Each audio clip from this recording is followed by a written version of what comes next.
You're listening to the Boston Greeks podcast with Ari and Foti. They've been bringing Greek culture online since 1998, and now they're bringing you the best Greek guests Boston has to offer. So grab your kafedaki and join us. Hey everyone, welcome to another fantastic episode of the Boston Greeks podcast, the podcast that brings you the coolest, best, most interesting, most influential Greeks from the Boston area. And today's episode is a good one because we have something a little more unique. Everybody's heard of the job that our guest does, but not many people could probably say they know somebody who does it, and now you're going to meet him. But before we get to our guest, let me introduce my co-host, Foti. How are you, Foti? I'm well, Ari, and yourself? I am good, man. I'm excited. We've been talking about this person for a while to get him on the show, and finally we were able to wrangle him down, and he's here. So, Foti, why don't you bring him on? Absolutely. You just mentioned how one of the best things in our actual day-to-day operations is hosting this podcast, because we bring so many interesting guests. But the key word you said is the coolest guest. And I think this happens to be the coolest guest of all time on the Boston Greeks, where for those of us that enjoy music, I'm sure you know when we talk about the king of music, you know who this is. But for us here, I would say the Greek king of music is our guest, Dimitrios Stavropoulos. Dimitrios, thank you so much for joining us on this special episode of the Boston Greeks podcast.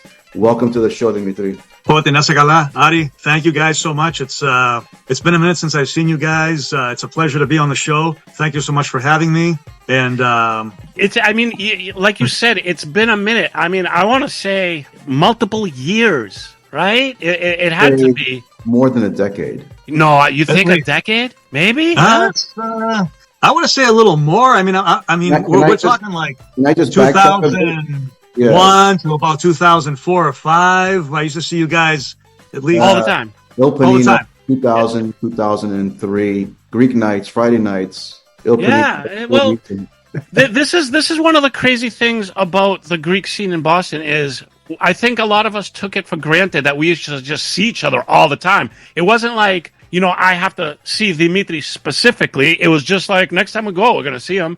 And, as you get older, Dimitri, can you say that quote, the Lennon quote once more? Because it fits here. John Lennon said this, and it's always stuck with me. Life is what happens when you're busy making other plans. Exactly. See, so that applies here too. And it's like, now we don't see many people, and, you're on the show now. We haven't seen you in so long. But a lot of good memories with you, a lot of good memories at the Greek nights.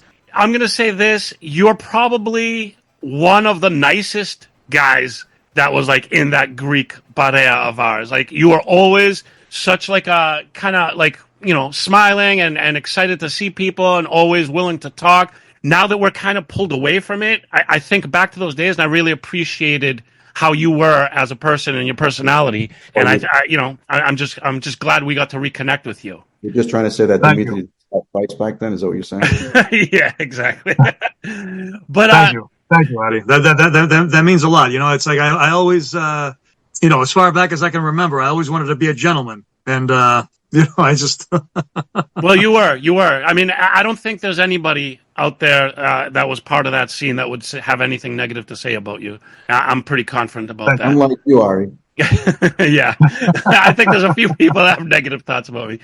But so, Dimitri, tell us a little bit about just your background, where you're from, where you grew up, stuff like that. Just a little bit of your history. All right. Well, I came to the States in 1985 from Kalamata. Nice. My father became an American citizen in '77. He was coming back and forth quite a bit. Got married in '80. I was born in '81. He decided, we're gonna move to the United States to Boston because that's where all his family was. My father came from a family of 7. Wow. So it's like, everybody's over there. What am I doing over here? Let me go live the American dream. So in 1985, he decided he's going to bring my mother and I over to the United States. So here I am, this little kid, 4 years old, not knowing anything, leaving from the village, leaving everything that I remembered, which is not much when you're 4 years old because you don't really have much when you're 4 years old besides a few goats, chickens, and, the dog that keeps barking every 2 seconds when something walks by,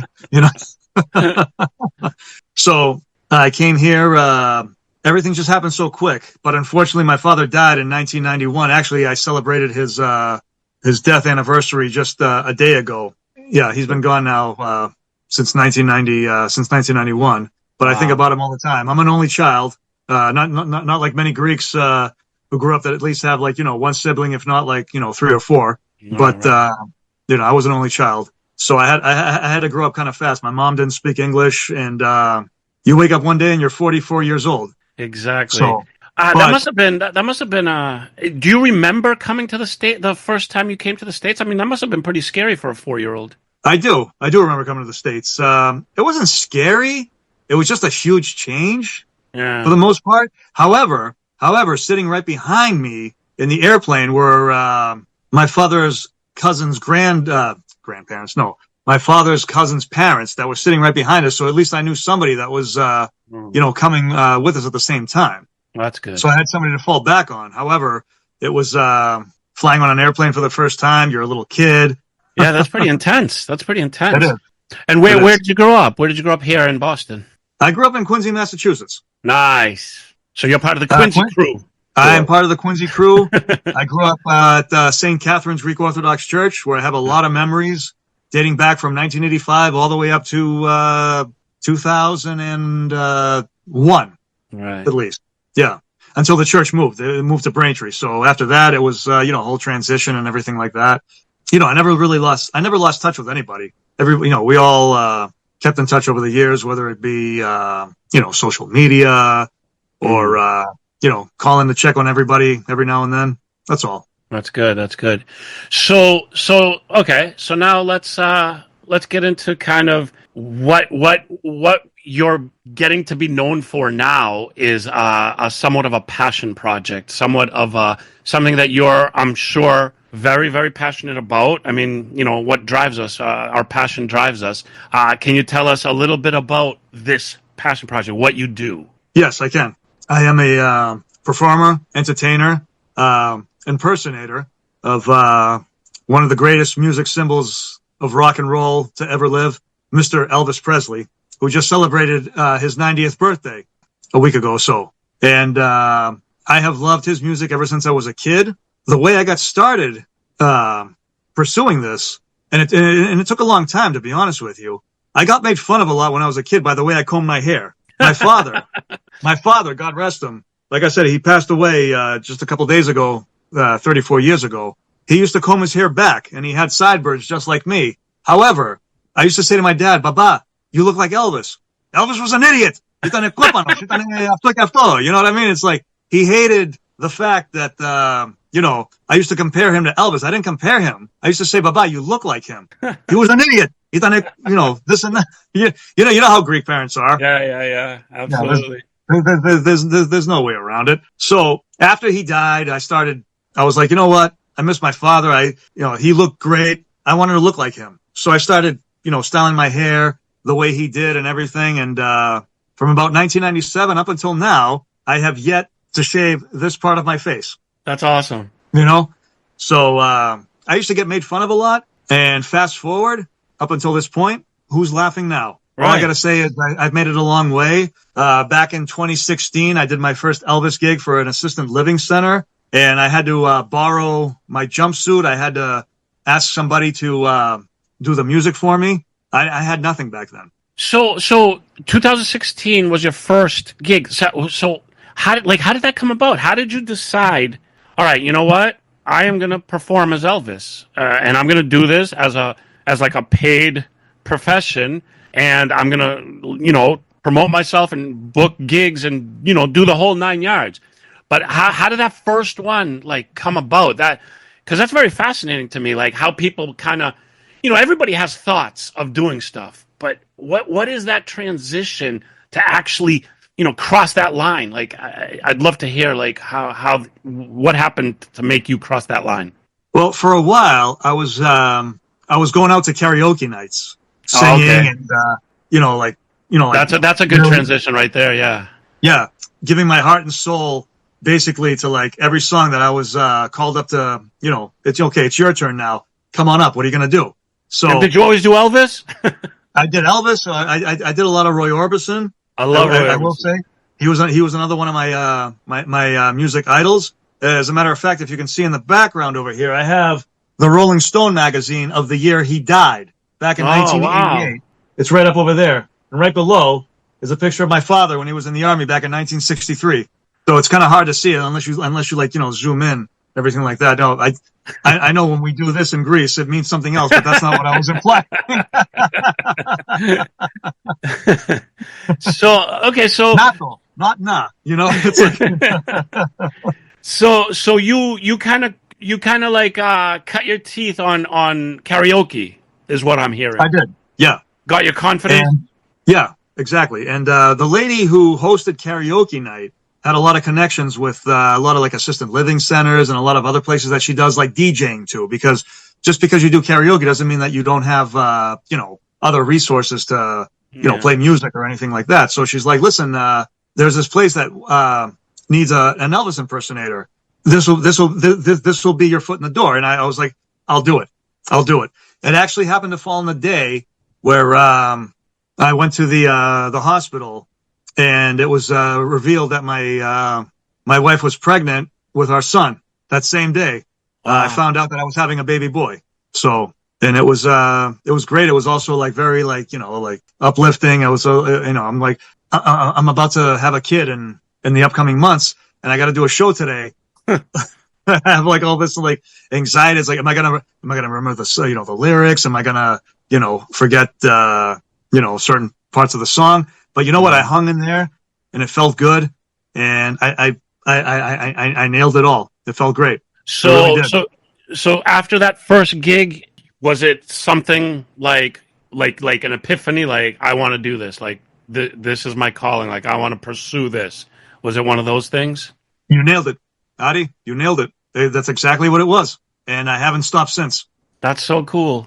I 100% give much respect to people who take a passion, find what they're interested in, find what they love, and can turn it into, a job or a side gig or a hustle or a profession, whatever it is. If you could do that, I think more power to you, and much respect for going after, your passion, your dream. Yeah. And like I said, ever since that day, it's taken off, and it's only going to grow. It's only going to grow from here. But that's up to me.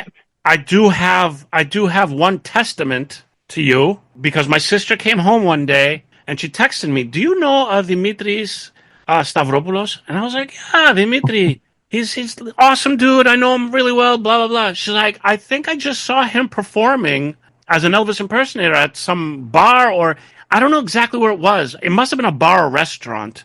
And she was like, and we were like, we heard a Greek name, and then like this guy came out, and we were ready to be like, what the heck's going on? And she was like, and he was so good. And I was like, that's definitely Dimitri, man. He's awesome. So that's a testament, that unknown to anybody, that true story, unknown to anybody, that's what happened. And I was like, bravo, Dimitri, bravo. No, thank you. That's great to hear. I mean, that means I'm doing something right. So 100%. So tell us from like here on out, is this something you are going to stick with? Is this something you want to expand on? Is this something, is this something for you going into the future? You're going to keep doing this? Yes, it is. Until the day I can't stand anymore and do my poses as Elvis like I always do, then that'll be the last time. I'm going to be 44 years old come April. I got a lot of energy left in me, and I plan on doing this until I can't do it anymore. Until nothing lasts forever. But as until I can't put one leg at a time into that jumpsuit, that'll be it. As far as that, being Greek and all the we follow the Greek diet. The Greek DNA in of us will definitely keep you going for sure. And aside from that, Dimitri, can you let us know a little bit about what's coming up in the pipeline? Anything our listening audience can know about, like where they can see you? You have any performances coming up that you can share with us? As a matter of fact, I do, Foti. January 31st at Aviva in Stoneham, Aviva Trattoria, located conveniently on Main Street in Stoneham, right in front of the Target at Redstone Plaza. I will be there from 6 p.m. to 9 p.m., bringing you the best of Elvis and all the great oldies that you want to hear. And then come February 8th at the Greek Orthodox Church in Woburn, I will be there from 7 to 9. This is going to be a big show. Is it This is the like, first time? is this something specifically? What's the event at the church? Is this specifically your event, or is there an event that they hired you for? No, this is specifically my event. It's an Elvis night at the church. Bravo! Oh yeah. You know what? Having said that, Seating is limited. It's filling up quick, which I'm very grateful for. I can't wait for it. wait, does that mean Hopefully there'll be like some standing room too if people still want to come in or whatnot. But I'm looking forward to putting on a great show. And are there any backstage passes? Backstage passes? Oh, you guys have no problem. No, don't even worry about that. No, We're the groupies. This is actually Backstage great. passes are gonna be in the back where the parish council has their meetings. You know how it is over there. So what's in the green room of Dimitrios Stavropoulos at these events? Is there anything that you have like a rider that you must have in your green room when you're getting ready to perform? A bowl of M&Ms with all the red ones taken out, right? Something like that. But Honestly, no, there really isn't. It's just me getting ready. You know, right before I come out on stage and they introduce me, I do the cross real quick. I point up to the sky and I say, I got this. Awesome. You know, this is a good opportunity, Dimitri, for those that are listening to this episode and those that should share this episode. Then now that you mention this, I think that those that sit on the board of the boards at their local organizations and churches, if they're looking for new ways to raise money, bring people, they need to contact you, right? They're always looking for what's the next idea, what can we do that we haven't done before. So we're definitely gonna, we want to make this a point for those who are listening. You should definitely reach out to Dimitri to put on an amazing show for your guests, to bring people out again and have a great time. So, Dimitri, you're showing your card. So everybody watching and listening, all the information is going to be in the show notes. So just click on any of those links and make sure. One of the reasons we do this podcast is because we need the Greek community to stay together the way it used to be, the way we used to know it, right? We were all together. We all used to be supporting, doing the Greek thing, doing all sorts of stuff. That is, things change, whatever, but I feel like these new generations don't have it the way we did, and we find it important that we stick together and we support one another. So, Dimitri, you're doing something really cool. You're doing something really unique. You're following a passion, and you know what? That's worth a lot. And everybody out there, please support. Go out, catch a show wherever you see him, wherever you could attend an event with him. Do it. Support. And that's why we do this. And that's why we want to talk to cool, interesting people such as yourself, Dimitri. Adi, thank you so much. I really appreciate your kind words. Yes, guys, come on out, see one of my shows. I guarantee you a good time. Tell all your friends and family. Foti, thank you so much. It's so good to see you guys again. It's like I saw you guys 5 minutes ago, even though it's been, years ago. Right now, right. I'm thinking back to the Roxy days, which is now, Royale, Venue, all those times we used to see each other all the time. Great. And, look how far we've come. Right. Look how far we've come. 100%. All right, Dimitri, thank you so much for taking the time to join us. We appreciate it. We appreciate what you do. We appreciate the long friendship that we've had. And again, everybody out there, support. Check out all his information and just whatever you can do to support, do it, because we're Greeks and we need to stick together and we need to support one another. So once again, Dimitrios Stavropoulos, thank you so much for being with us. Thank you, Dimitri. Thank you, Adi. Thank you, Foti. Nasta καλά, παιδιά. Until next time. Yeah, exactly. And thank you, Foti. And thanks everybody out there for watching and listening. And we will see you all next time. Yes, bye-bye. Yes,